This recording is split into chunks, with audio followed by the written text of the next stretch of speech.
Hey everybody, in this segment we're going to be looking at how we can describe the motion of an object or show the motion of an object on each of the three different graphs, on a velocity graph, on a position graph, and also on an acceleration graph.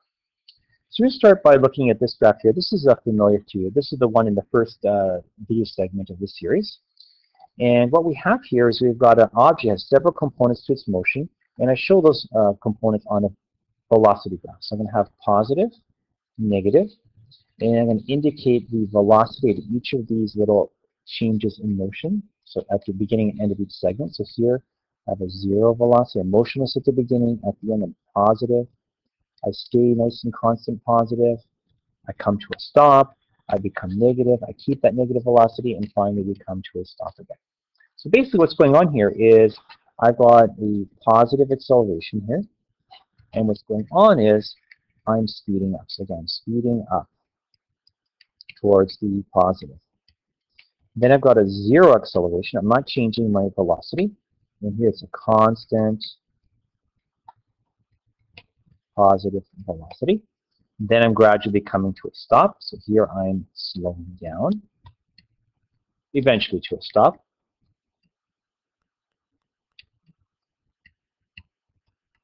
And because I was moving positively, this is a negative acceleration.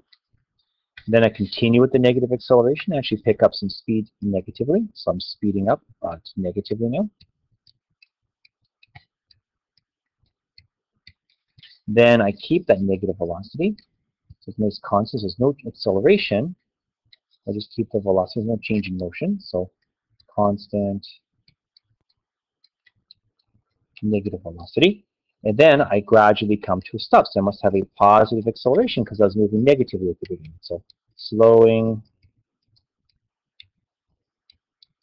to a stop. Okay, so this is the type of motion that we have on a velocity graph. What I want to do is I want to show the same motion, but now on a position graph. Now, when you're looking at position graphs, you should remember that to get the velocity from a position graph, you need to find the slope. So slope of this graph, position time graph, gives you velocity. So you should really look at the beginning and end of each segment here and review the slope. And the slope, the velocity, should correspond to the velocity of the beginning and end here. You'll see what I mean in a second. So here I'm speeding up from rest. So speeding up from rest on this type of graph will look like this, where my slope is gradually increasing from zero. So I've got a zero slope, zero velocity to a positive velocity. And then what happens is I maintain that velocity. So it stays positive, so I keep that slope nice and constant. And then eventually I come to a stop. So what's going to happen in this graph now, the line doesn't go down, actually just leveling off. Your slope gradually tapers off and becomes zero. So we're slowing to a stop. We've stopped here. Notice we're leveling off, not going down as is the case here on the velocity graph. Now I'm going to be increasing my velocity negatively. So my position graph is going to get steeper negatively. There we go.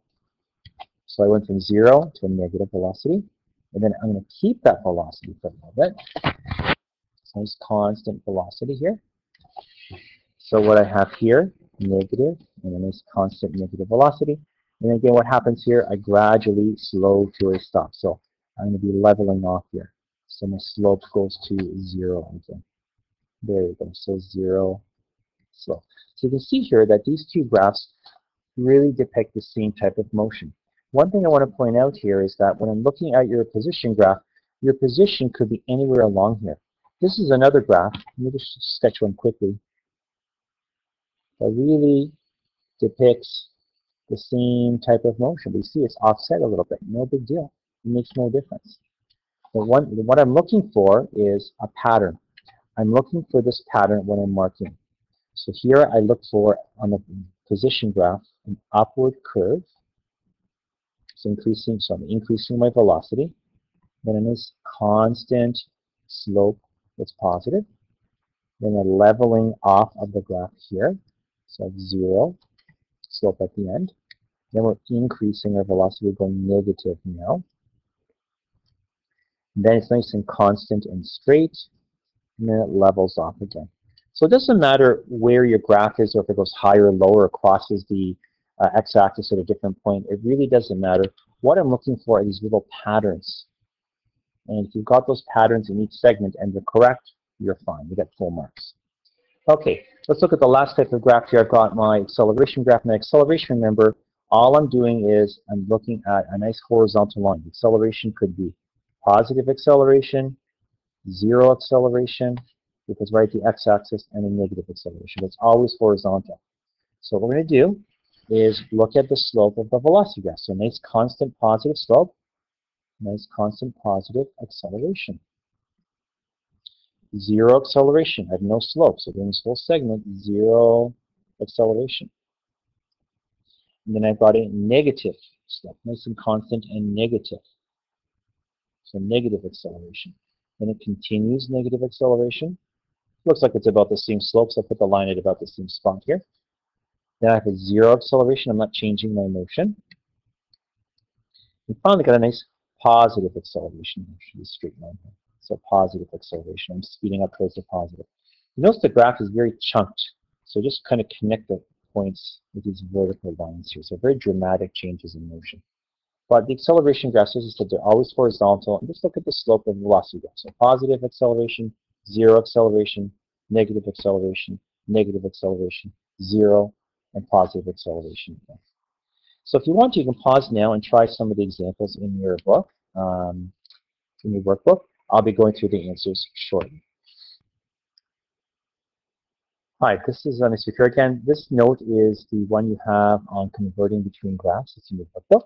You can look at the intro here and just kind of get an idea of some of the steps involved. I'm just going to quickly go through them with you just generally. So what I have here is I've got these two different graphs. On the one side, I've got a position graph. I'm going to convert it into velocity. So same motion, just going to show it on a velocity graph. Then I got some motion on a velocity graph I want to depict on my position graph. So what I have here on the position graph, remember, I'm going to draw my little velocity at the beginning and end of each segment. I've broken up into segments already using these vertical lines. And with the slope at the beginning and end of each segment, here is the velocity. It can be zero, positive, or negative. So here, I have a flat line. So zero slope, zero velocity. Again, zero slope, zero velocity. So I'm motionless during this first segment of motion here. Then what happens is my slope becomes very negative. So I've got a negative velocity here. And on my velocity graph, I just have a nice straight line going to negative. Then we gradually come to a stop. So the velocity graph comes up here. Then we're speeding up positively. So increase in slope, increase in speed, increase in speed. Then we're gradually coming to a stop. So we're leveling off here. And here we're coming to zero. There's a section where we're motionless here. And finally, we're speeding up towards the negative. You can see the slope is getting more and more negative there. So this is what the graph really should look like. Shouldn't be very much variation from this. Now let's look at the next one. Now the next one's the reverse. We're looking at a velocity graph. And with this velocity graph, we want to draw the position graph. So again, what I did is I broke into little chunks, being very careful to indicate where we stop with the velocity 0. So make sure you've got these two segments here. And indicated the speed or velocity at the beginning and end of each segment. So here, 0, positive, positive, 0, negative, 0, positive, and positive. Now let's look at the motion. So I'm going from 0 to positive, so I'm speeding up towards the positive. So I show that on the position graph with an increase in the slope. So somewhere you should have a shape that looks like this, somewhere along the way. Then my velocity was nice and constant, positive. So nice constant positive slope here. So that's what I'd be looking for your graph. Then we level off towards 0, so it gets to 0, and my graph should be leveling off. So my velocity, my slope, should be going towards 0. Then we speed up towards the negative. Since you're speeding up downwards, so this is what your graph should look like. Then we're leveling off again. We're going towards 0 velocity, so my velocity slope is 0 by the end. Then I speed up again, speeding up towards the positive. We have a nice constant velocity in the positive, nice constant velocity here as well on the position graph. So again, your position graph, there's a lot of variation in terms of what it looked like, but I do expect you to have these, patterns in each segment. So a curve going up to indicate acceleration, Nice straight line to indicate a constant velocity. We're leveling off here to show I'm stopping. Here I'm accelerating towards the negative. Then we're leveling off again towards coming to a stop. Accelerating positively. And we've got a nice positive constant velocity. So again, the whole idea, I'm graphing the speed on a position graph by looking at the slope at the beginning and end. So a good way of looking at that. So I'll go through a few of the other examples in your workbook. So if you want, you can pause here and try some of them out. Okay, here we go. Here are the examples in your workbook. So again, what I have here, I've got two velocity graphs. I have to change the motion into a position graph. So what I have here, I've chunked it up. I've looked at the velocity at the beginning and end of each segment. So positive, 0, 0, and negative here. And you can see I've got a negative acceleration coming to a stop. I'm motionless, negative acceleration from rest. I'm speeding up. Same thing over here. Now I'm showing the same motion on this position graph. So I was moving forward, gradually coming to a stop. So gradually slowing down. And this constant velocity here, or actually motionless here, 0 slope. And then I'm speeding up towards the median. And again, this is the pattern that I'm looking for each of these segments in the position graph. Here on the other graph, I have a constant positive velocity, so constant positive slope. My velocity is going down to 0. My slope is going down to 0. Then here I am getting more negative. Here my slope is becoming much, much more negative here as well. So the patterns I'm looking for would be a straight line, curve like this, curve like that, full marks. Let's look at some position graphs. So I have the position graph, so I'm going to chunk the motion. So here I'm speeding up towards the positive. My slope is getting steeper, so my velocity is getting more positive. Then I gradually level off to a stop, gradually reduce my speed to a stop, and then you're increasing your speed or velocity towards negative, and your speed is going larger towards the negative.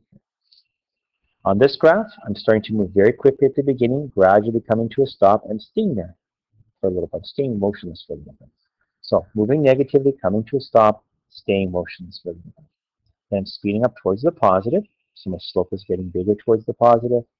And then after a while, my slope is slowly decreasing towards 0, and my velocity here is slowly decreasing towards 0 as well. Okay, so that's it. Basically, I've got one more example here. You can take a look at it on the screen. I'm not going to go through the whole thing, but you get the idea.